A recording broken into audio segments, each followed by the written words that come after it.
ಹೊಸ ವರ್ಷಕ್ಕೆ ಯಾವುದೇ ಬ್ಯೂಟಿ ಪಾರ್ಲರ್ಗೆ ಹೋಗದೆ ಒಂಚೂರು ಕೂಡ ಮೇಕಪ್ ಮಾಡ್ಕೊಳ್ಳದೆ ಮುಖ ಎಷ್ಟು ಡಲ್ ಇದ್ರೂ ಕೂಡ ತುಂಬಾ ಬೆಳ್ಳಗಾಗೋ ಥರ, ಸಾಫ್ಟ್ ಆಗೋ ಥರ, ನೈಸ್ ಆಗೋ ಥರ, ಕ್ಲಿಯರ್ ಆಗೋ ಥರ ಮಾಡಬೇಕಾ? ಹಾಗಾದರೆ ಈ ವಿಡಿಯೋನ ಮಿಸ್ ಮಾಡದೆ ಪೂರ್ತಿಯಾಗಿ ನೋಡಿ. ಹಲೋ, ನಮಸ್ತೆ ಎಲ್ರಿಗೂ, ಹೇಗಿದ್ರಲ್ಲ? ನಾನು ಆ್ಯಕ್ಚುಲಿ ಲಾಸ್ಟ್ ಟೈಮೇ ನಿಮಗೆ ಹೇಳಿದೆ, ನಾನು ಬ್ಯೂಟಿ ಪಾರ್ಲರ್ಗೆ ಹೋಗಲ್ಲ, ಹಾಗೆಯೇ ಮೇಕಪ್ ಜಾಸ್ತಿ ಮಾಡ್ಕೊಳ್ಳಲ್ಲ ಅಂತ. ಐಲೈನರ್ ಮತ್ತು ಲಿಪ್ ಗ್ಲಾಸ್ ಅದು ಸ್ವಲ್ಪ ಲಿಪ್ಸ್ಟಿಕ್ ಹಾಕಿದ್ರೆ ಜಾಸ್ತಿ ನಾನು. ಬಟ್ ಆದರೂ ನನ್ನ ಸ್ಕಿನ್ ಯಾಕೆ ಇಷ್ಟು ಬ್ರೈಟ್ ಇರುತ್ತೆ ಮತ್ತು ಸಾಫ್ಟಾಗಿ ನೈಸಾಗಿರುತ್ತೆ ಅಂತಂದರೆ, ನಾನು ಮನೆಯಲ್ಲೇ ಇದೆಯಲ್ವಾ ಕೆಲವೊಂದು ಟಿಪ್ಸನ್ನು ಫಾಲೋ ಮಾಡ್ತೀನಿ. ಹಾಗೆಯೇ ಮನೆಯಲ್ಲೇ ಇರುವಂಥ ಇಂಗ್ರೀಡಿಯೆಂಟ್ಸನ್ನು ಯೂಸ್ ಮಾಡಿಕೊಂಡು ಕೆಲವೊಂದು ಫೇಶಿಯಲ್ ಅದು ಫೇಸ್ ಪ್ಯಾಕನ್ನು ಆಗಾಗ ಮಾಡ್ತಾ ಇರ್ತೇನೆ. ಅದರಲ್ಲಿ ಒಂದು ನಾನು ಲಾಸ್ಟ್ ವೀಕ್ ನಿಮಗೆ ಹೇಳಿದ್ದೆ. ಇವತ್ತಿನ ವಿಡಿಯೋದಲ್ಲಿ ಇನ್ನೊಂದು ಅಂಥದ್ದು ತುಂಬಾ ಸುಲಭವಾಗಿರುವಂತಹ ಫೇಸ್ ಪ್ಯಾಕ್ನ ವಿಡಿಯೋನ ನಾನು ಹೇಳ್ತಾ ಇದ್ದೇನೆ. ಇದನ್ನ ಖಂಡಿತವಾಗ್ಲೂ ಯಾರು ಬೇಕಾದರೂ ಟ್ರೈ ಮಾಡ್ಬೋದು. ಇದು ಏನಂತಂದರೆ, ಈ ರೋಸ್ ಇರುತ್ತಲ್ವ, ಗುಲಾಬಿ ಇರುತ್ತಲ್ವ, ಅದರಲ್ಲಿ ಮಾಡುವಂಥದ್ದು ಸ್ಕಿನ್ನನ್ನು ಗ್ಲೋ ಮಾಡಲಿಕ್ಕೆ, ವೈಟ್ ಮಾಡಲಿಕ್ಕೆ, ಹಾಗೆಯೇ ಸಾಫ್ಟ್ ಮಾಡಲಿಕ್ಕೆ ತುಂಬಾ ಒಳ್ಳೆಯದು. ವಿಡಿಯೋ ಪೂರ್ತಿ ನೋಡಿ, ನಿಮಗೆಲ್ಲದೂ ಅರ್ಥ ಆಗುತ್ತೆ. ಥ್ಯಾಂಕ್ಸ್ ಎಲ್ರಿಗೂ. ನಮ್ಮ ಮುಖನ ತುಂಬಾ ಸಾಫ್ಟಾಗಿ, ಕ್ಲಿಯರಾಗಿ, ಬೆಳ್ಳಗಾಗೋ ಥರ ಮಾಡಲಿಕ್ಕೆ ಮನೆಯಲ್ಲಿ ಸುಲಭವಾಗಿ ಮಾಡಬಹುದಾದಂಥ ಒಂದು ಅದ್ಭುತ ಫೇಶಿಯಲ್ನ ವಿಡಿಯೋ ಇವತ್ತು ಹೇಳ್ಕೊಡ್ತಾ ಇದ್ದೇನೆ, ಅಥವಾ ರೆಸಿಪಿ ಇವತ್ತು ಹೇಳ್ಕೊಡ್ತಾ ಇದ್ದೇನೆ. ಇದಕ್ಕೆ ಬೇಕಾಗಿರೋದು ಕೆಲವು ಇಂಗ್ರೀಡಿಯೆಂಟ್ಸ್. ಅದರಲ್ಲಿ ಮೊದಲನೇದಾಗಿ ಗುಲಾಬಿ ಅಥವಾ ರೋಸ್ ಅಂತಾರಲ್ವ, ಹೂ ಇರುತ್ತಲ್ವ, ಅದು ನಿಮಗೆ ಮನೆಯಲ್ಲೇ ಬೆಳೆದಿರೋದು, ಆರ್ಗ್ಯಾನಿಕ್ ಆಗಿ, ನ್ಯಾಚುರಲ್ ಆಗಿ ಬೆಳೆದಿರೋದು ಸಿಕ್ಕಿದರೆ ಒಳ್ಳೆಯದು. ಇಲ್ಲದಿದ್ದರೆ ಇದೆಯಲ್ವ, ನಾವು ಹೂವಿನ ಅಂಗಡಿಯಿಂದ ತೊಗೊಂಬರ್ಬೋದು. ಯಾವ ಕಲರ್ದು ಬೇಕಾದರೂ ತೊಗೊಂಬನ್ನಿ, ಏನೂ ತೊಂದರೆ ಇಲ್ಲ. ಬಟ್ ಏನು ಅಂತಂದರೆ, ನಾವು ಮೊದಲು ಒಂದ್ಸರಿ ತೊಗೊಂಬಂದಿದ್ದನ್ನ ನೀರಲ್ಲಿ, ಕ್ಲೀನ್ ವಾಟರಲ್ಲಿ ತೊಳೆದುಕೋಬೇಕು. ತೊಳೆದಾದ ನಂತರ ಒಂದು 2ರಿಂದ 3 ಗುಲಾಬಿ ಅಥವಾ ರೋಸನ್ನು ತಗೊಂಡು ಅದರ ಎಸಳಿರುತ್ತಲ್ವ, ಪೆಟಲ್ಸ್ ಇರುತ್ತಲ್ವ, ಅದನ್ನ ಈ ಥರ ಬಿಡಿಸ್ಕೋಬೇಕು. ನೋಡಿ, ಕ್ಲೀನಾಗಿ ಪೆಟಲ್ಸನ್ನು ಬಿಡಿಸ್ಕೊಳ್ಳಿ.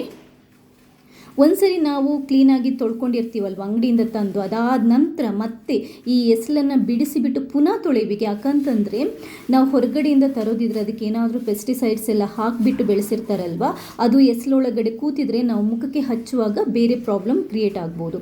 ಅದಕ್ಕೋಸ್ಕರ ಎಸಳನ್ನು ಬಿಡಿಸಿ ಕೂಡ ನಾವೊಂದು ಬೌಲಿಗೆ ಅದನ್ನ ಹಾಕ್ಕೊಂಡು ಸ್ವಲ್ಪ ಬಿಸಿ ನೀರು, ಅಂದರೆ ಉಗುರು ಬೆಚ್ಚಗಿಂತ ಜಾಸ್ತಿ ಬಿಸಿ ನೀರು ಇರಬೇಕು, ತುಂಬ ಕುದಿಯೋ ಥರ ಬೇಡ. ಸ್ವಲ್ಪ ಬಿಸಿ ನೀರನ್ನು ಹಾಕ್ಕೊಂಡು ಇದನ್ನ ನೀಟಾಗಿ 2 ಸರಿ ಬಿಸಿ ನೀರಲ್ಲಿ ತೊಳ್ಕೊಳ್ಳಿ. ಒಂದು ಸರಿ ಅಲ್ಲ, 2 ಸರಿ. ನಾನು ಏನಕ್ಕೆ ಮತ್ತೆ ಹೇಳ್ತಾ ಇದ್ದೀನಿ ಅಂತಂದರೆ, ಮುಖಕ್ಕೆ ಹಚ್ಚಲಿಕ್ಕೆ ಯೂಸ್ ಮಾಡೋದ್ರಿಂದ ತುಂಬಾ ಕ್ಲೀನಾಗಿರಬೇಕು. ಎಷ್ಟು ಕ್ಲೀನಾಗಿ ತೊಳ್ಕೊತೀರೋ ಅಷ್ಟು ಒಳ್ಳೆಯದು. ಸೊ ನೀಟಾಗಿ ನೀರಲ್ಲಿ ಈ ಎಸಳುಗಳನ್ನು ತೊಳೆದುಕೊಂಡು ಒಂದು ಮಿಕ್ಸಿಗೆ ಹಾಕ್ಕೊಳ್ಳಿ. ಮಿಕ್ಸಿ ಕೂಡ ಅಷ್ಟೇ, ಖಾರ ಎಲ್ಲ ನಾವು ರುಬ್ಬಿರ್ತೀವಲ್ವ, ಅದರಿಂದ ಮಿಕ್ಸಿಯನ್ನು ಕೂಡ ನೀಟಾಗಿ ನೀವು ತೊಳ್ಕೊಂಡು ಹಾಕೋಬೇಕು. 1 ಅಥವಾ 2 ಟೇಬಲ್ ಸ್ಪೂನಷ್ಟು ನೀರನ್ನು ಹಾಕ್ಕೊಂಡು ಅದನ್ನ ಒಂದು ಪೇಸ್ಟ್ ಥರ ಮಾಡ್ಕೋಬೇಕು. ಇದು ಯಾಕೆ ಈ ಥರ ಮಾಡೋದು ಅಂತಂದರೆ, ನಾವು ಇದರ ರಸನ ತಗೋಬೇಕು. ಆದ್ದರಿಂದ 1-2 ಟೇಬಲ್ ಸ್ಪೂನಷ್ಟು ನೀರನ್ನು ಹಾಕಿಬಿಟ್ಟು ಒಂದು ರೌಂಡ್ ಮಿಕ್ಸಿಯಲ್ಲಿ, ಕ್ಲೀನಾಗಿರೋ ಮಿಕ್ಸಿಯಲ್ಲಿ ರುಬ್ಕೊಂಡು ಅದನ್ನ ಈ ಥರ ಸೋಸಿಬಿಟ್ಟು ಅದರ ರಸ ಮಾತ್ರ ತೆಗಿಬೇಕು, ಫಿಲ್ಟರ್ ಮಾಡಿಕೊಂಡು. ನಾನೊಂದು ಹೇಳ್ತೀನಿ, ರೋಸ್ ಅಥವಾ ಗುಲಾಬಿಯಲ್ಲಿ ಇದೆಯಲ್ವ, ಸ್ಕಿನ್ನನ್ನು ಲೈಟನ್ ಮಾಡುವಂಥ ಪ್ರಾಪರ್ಟೀಸ್ ಇರುತ್ತೆ. ಹಾಗೆಯೇ ಸ್ಕಿನ್ನನ್ನು ತುಂಬ ಕೂಲಾಗಿಡುತ್ತೆ. ಏನಾದರೂ ನಮಗೆ ಸ್ಕ್ರ್ಯಾಚ್ ಅಥವಾ ಗುಳ್ಳೆಗಳೆಲ್ಲ ಇದ್ದರೂ, ರ್ಯಾಷಸ್ ಕೂಡ ಇದ್ದರೂ ಕೂಡ ಏನಾಗುತ್ತೆ ಅಂತ ಅಂದರೆ, ಈ ಗುಲಾಬಿದು ರೋಸ್ ವಾಟರ್ ಅಂತ ಬರುತ್ತಲ್ಲ, ಅದನ್ನ ಹಚ್ಕೊಳ್ಳೋದ್ರಿಂದ ಕ್ಲಿಯರ್ ಆಗುತ್ತೆ ಅಂತ ಹೇಳ್ತಾರೆ. ಹಾಗೆಯೇ ಸನ್ಬರ್ನ್ ಆಗುತ್ತಲ್ವ, ಅಂಥ ಟೈಮಲ್ಲಿ ರೋಸ್ ವಾಟರನ್ನು ಅಪ್ಲೈ ಮಾಡೋದ್ರಿಂದ ಸನ್ಬರ್ನ್ ಕೂಡ ಕಮ್ಮಿ ಆಗುತ್ತೆ ಅಂತ ಕೂಡ ಹೇಳ್ತಾರೆ. ಬಟ್ ನಿಮಗೆ 100% ಪ್ಯೂರ್ ಆಗಿರುವಂಥ ರೋಸ್ ವಾಟರನ್ನೇ ಯೂಸ್ ಮಾಡಬೇಕು, ಚೆಕ್ ಮಾಡಿಕೊಂಡು. ಇದಾದ ನಂತರ ಈ ರೋಸ್ ವಾಟರನ್ನು ಒಂದು ಬೌಲಿಗೆ ಹಾಕ್ಕೊಂಡಿರ್ತೀರಲ್ವ, ಆ ಬೌಲ್ ಕೂಡ ತುಂಬಾ ಕ್ಲೀನಾಗಿರಬೇಕು. ಅದಕ್ಕೆ 2 ಟೇಬಲ್ ಸ್ಪೂನಷ್ಟು ಕಡಲೆ ಹಿಟ್ಟನ್ನು ಹಾಕ್ಕೊಳ್ಳಿ. ನೈಸ್ ಆಗಿರೋ, ಸಾಫ್ಟ್ ಆಗಿರೋ ಕಡಲೆ ಹಿಟ್ಟು ಬರುತ್ತಲ್ವ, ಅದನ್ನ ಹಾಕ್ಕೊಳ್ಳಿ. ಇದೇನು ಅಂತಂದರೆ, ಇದಕ್ಕೆ ಕಸ್ತೂರಿ ಅರಶಿನ ಅಂತ ಹೇಳ್ತಾರೆ. ಇದು ಆ್ಯಕ್ಚುಲಿ ನಾನು ನಾಟಿ ಗ್ರೇನ್ ಅವ್ರದ್ದು ಪ್ಯೂರ್ ಆಗಿರುವಂಥ ಕಸ್ತೂರಿ ಅರಶಿನ, ಮತ್ತೆ ಹೇಳ್ತೀನಿ, ಪ್ಯೂರ್ ಆಗಿರುವ ಕಸ್ತೂರಿ ಅರಶಿನ ಇದ್ದರೆ ಮಾತ್ರ ಹಾಕ್ಕೊಳ್ಳಿ. ಇಲ್ಲದಿದ್ದರೆ ಅರಶಿನ ಒಂದು 1/4 ಟೇಬಲ್ ಸ್ಪೂನಷ್ಟು ಹಾಕಬೇಕು. ಅದು ಕೂಡ ಪ್ಯೂರ್ ಆಗಿರೋ ಅರಶಿನ. ಮುಖಕ್ಕೆ ಹಾಕೊಳ್ಳೋದ್ರಿಂದ ಎಲ್ಲದು 100% ಪ್ಯೂರ್ ಆಗಿದ್ರೆ ತುಂಬಾ ಒಳ್ಳೆಯದು. ಇದಕ್ಕೆ 1/4 ಟೇಬಲ್ ಸ್ಪೂನಷ್ಟು ಹನಿ, ಜೇನುತುಪ್ಪನ ಹಾಕ್ಕೊಳ್ಳಿ. 1 ಟೇಬಲ್ ಸ್ಪೂನಷ್ಟು ಮೊಸರು. ಒಂದು ವೇಳೆ ಆಯಿಲ್ ಸ್ಕಿನ್ ಆಗಿದ್ದರೆ ಹಾಲನ್ನು ಹಾಕೋಬಹುದು, ಮೊಸರು ಬೇಡ. ಇಷ್ಟೇ, ಬೇರೆ ಏನಿಲ್ಲ. ಇದನ್ನ ಹಾಕ್ಕೊಂಡು ನೀಟಾಗಿ ತುಂಬಾ ಚೆನ್ನಾಗಿ ಗಂಟಿಲ್ಲದಾಗಿ ಕಲಿಸ್ಕೊಂಡು ಒಂದು ಪೇಸ್ಟ್ ಥರ ಮಾಡ್ಕೋಬೇಕು. ಈ ಥರ ನಾನು ಮತ್ತೆ ಹೇಳ್ತಾ ಇದ್ದೇನೆ, ಕಸ್ತೂರಿ ಅರಶಿನ ಇರ್ಬೋದು, ಜೇನು ಇರ್ಬೋದು, ಇದನ್ನ ಹಾಕ್ಕೊಳ್ಳುವಾಗ 100% ಪ್ಯೂರ್ ಆಗಿದೆಯಾ ಅಂತ ಚೆಕ್ ಮಾಡಿಕೊಂಡೇ ಹಾಕ್ಕೊಳ್ಳಿ. ಯಾಕಂತಂದರೆ ನಾವು ಮುಖಕ್ಕೆ ಹಾಕ್ಕೊಳ್ಳೋದ್ರಿಂದ ತುಂಬಾ ಅಂದರೆ ಮತ್ತೆ ರಿಯಾಕ್ಷನ್ ಆಗೋ ಚಾನ್ಸಸ್ ಇರುತ್ತೆ. ಆದ್ದರಿಂದ ನೀಟಾಗಿ ಕೇರ್ಫುಲ್ಲಾಗಿ ಚೆಕ್ ಮಾಡಿಕೊಂಡೇ ಯೂಸ್ ಮಾಡ್ಕೊಳ್ಳಿ. ಮುಖನ ನೀಟಾಗಿ ಕ್ಲೀನಾಗಿ ತೊಳೆದ್ಬಿಟ್ಟು ಈ ಪೇಸ್ಟನ್ನು ಇದೆಯಲ್ವಾ ಒಂದ್ಸರಿ ನೀಟಾಗಿ ತೊಳೆಯಿರಿ ನೀರಲ್ಲಿ, ಅಥವಾ ನಾವು ಯಾವುದು ಜೆಲ್ ಯೂಸ್ ಮಾಡ್ತೀವಿ ಅದರಲ್ಲಿ ತೊಳ್ಕೊಂಡು ಈ ಪೇಸ್ಟನ್ನು ಒರೆಸ್ಕೊಂಡು ಮುಖನ ಒರೆಸ್ಕೊಂಡು ಈ ಪೇಸ್ಟನ್ನು ಒಂದು ಲೇಯರ್ ಹಚ್ಕೊಂಡು ಬಿಡಬೇಕು ಮುಖಕ್ಕೆ ಫುಲ್ಲು, ಕುತ್ತಿಗೆ ಮುಖ ಫುಲ್ಲು ಭಾಗ ಹಚ್ಕೊಂಡು ಬಿಟ್ಟು 10 ನಿಮಿಷ ಬಿಟ್ಟು ಡ್ರೈ ಆದ ನಂತರ ಒಂದು ಸ್ವಲ್ಪ ತಿಕ್ಕಿಬಿಟ್ಟು, ಅಂದರೆ ಒಂದು 2-3 ನಿಮಿಷ ನಾವು ಸ್ಕ್ರಬ್ ಮಾಡಿದಾಗೆ ನೀರು ಹಾಕ್ಕೊಂಡು ಸ್ವಲ್ಪ ತಿಕ್ಕಿಬಿಟ್ಟು ತೊಳ್ಕೊಬೇಕು. ಉಗುರು ಬೆಚ್ಚಗಿನ ನೀರಲ್ಲಿ ತೊಳ್ಕೊಬೇಕು.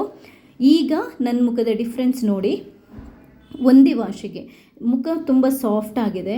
ಅದಾದ ನಂತರ ನಾನು ಯಾವುದು ಮೇಕಪ್ ಕೂಡ ಹಚ್ಚಿಲ್ಲ ನೋಡಿ, ನಿಮಗೆ ಗೊತ್ತಾಗುತ್ತೆ ಯಾವುದು ಒಂಚೂರು ಮೇಕಪ್ ಹಚ್ಚಿಲ್ಲ ನಾನು. ಇದೇ ಥರ ಇದನ್ನ ಒಂದು ಈ ರೋಸ್ದು ಫೇಸ್ ಪ್ಯಾಕ್ ಇದೆಯಲ್ವ, ಒಂದು ತಿಂಗಳಿಗೆ 2 ಸರಿ ಮಾಡ್ತೀನಿ. ಹಾಗೆಯೇ ಇನ್ನೂ ಒಂದಿದೆ ಕಡಲೆ ಹಿಟ್ಟಿಂದ ಮಾಡುವಂಥದ್ದು, ಅದನ್ನ ನಾನು ಅಮ್ಮೀಸ್ ಲೈಫ್ ಸ್ಟೈಲಲ್ಲಿ ಇವತ್ತೇ ಹಾಕಿರ್ತೀನಿ. ಆ ವಿಡಿಯೋದು ಲಿಂಕ್ ಡಿಸ್ಕ್ರಿಪ್ಷನ್ ಬಾಕ್ಸಲ್ಲಿದೆ.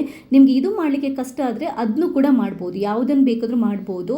ದಿನ ಅಲ್ಲ, ವಾರಕ್ಕೆ ಒಂದ್ಸರಿ ಈ ಥರ ನ್ಯಾಚುರಲ್ ಆಗಿರುವಂಥದ್ದು ಯಾವುದನ್ನಾದರೂ ಒಂದನ್ನು ನೀವು ಟ್ರೈ ಮಾಡಬೇಕು. ಅತಿಯಾದರೆ ಅಮೃತವು ವಿಷ ಅಂತಾರಲ್ವ, ಹಾಗೆಯೇ ದಿನ ಎಲ್ಲ ನಾವು ಮಾಡ್ಕೋಬಾರ್ದು. ಯಾಕಂತಂದರೆ ಸ್ಕಿನ್ ತುಂಬ ಸೆನ್ಸಿಟಿವ್ ಇರುತ್ತೆ. ಅದರಿಂದ ವಾರಕ್ಕೆ ಒಂದ್ಸರಿ ಯಾವುದಾದ್ರೂ ಒಂದು ಈ ಥರ ನ್ಯಾಚುರಲ್ ಫೇಸ್ ಪ್ಯಾಕನ್ನು ಮಾಡಿಕೊಂಡ್ರೆ ಅದು 100% ಪ್ಯೂರ್ ಆಗಿರುವಂಥ ಅರಿಶಿನ ಇರ್ಬೋದು, ಕಡಲೆ ಹಿಟ್ಟನ್ನು ಇರ್ಬೋದು, ನಾವು ಯೂಸ್ ಮಾಡಿಕೊಂಡ್ರೆ ಮುಖ ತುಂಬಾ ಕ್ಲೀನಾಗಿರುತ್ತೆ. ಆಮೇಲೆ ನೀವು ಮುಖಕ್ಕೆ ಸೋಪನ್ನು ಚೇಂಜ್ ಮಾಡ್ತಾ ಇರಬಾರ್ದು, ಯಾವುದ್ಯಾವುದು ಕ್ರೀಮನ್ನು ಹಚ್ಕೋಬಾರ್ದು, ಜಾಸ್ತಿ ಮೇಕಪ್ ಮಾಡ್ಕೋಬಾರ್ದು. ಮುಖ ಕ್ಲಿಯರ್ ಆಗಿರಬೇಕು ಅಂತಂದರೆ ಬೆಳಿಗ್ಗೆ ಎದ್ದ ತಕ್ಷಣ ಖಾಲಿ ಹೊಟ್ಟೆಗೆ 2 ಗ್ಲಾಸ್ ನೀರನ್ನು ಕಂಪಲ್ಸರಿ ಕುಡಿಬೇಕು. ಆಗ ಏನಾಗುತ್ತೆ ಅಂತಂದರೆ ರಕ್ತ ಶುದ್ಧಿಯಾಗಿ ಮುಖದಲ್ಲಿರುವಂಥ ಪಿಂಪಲ್ಸ್, ರ್ಯಾಷಸ್ ಎಲ್ಲ ಕಮ್ಮಿಯಾಗಿ ಮುಖ ತುಂಬ ಕ್ಲಿಯರಾಗಿ ಶೈನಾಗಿ ಇರೋ ಥರ ಮಾಡುತ್ತೆ. ನನ್ನ ಬ್ಯೂಟಿ ಸೀಕ್ರೆಟ್ ಇದೆ, ಬೇರೆ ಏನು ನಾನು ಫಾಲೋ ಮಾಡಲ್ಲ, ನೀವು ನೋಡಿರ್ತೀರಾ. ಸೊ ಈ ವಿಡಿಯೋ ಇಷ್ಟ ಆದರೆ ಲೈಕ್ ಮಾಡಿ, ಬೇರೆಯವರಿಗೆ ಶೇರ್ ಮಾಡಿ. ಥ್ಯಾಂಕ್ಸ್ ಎಲ್ರಿಗೂ.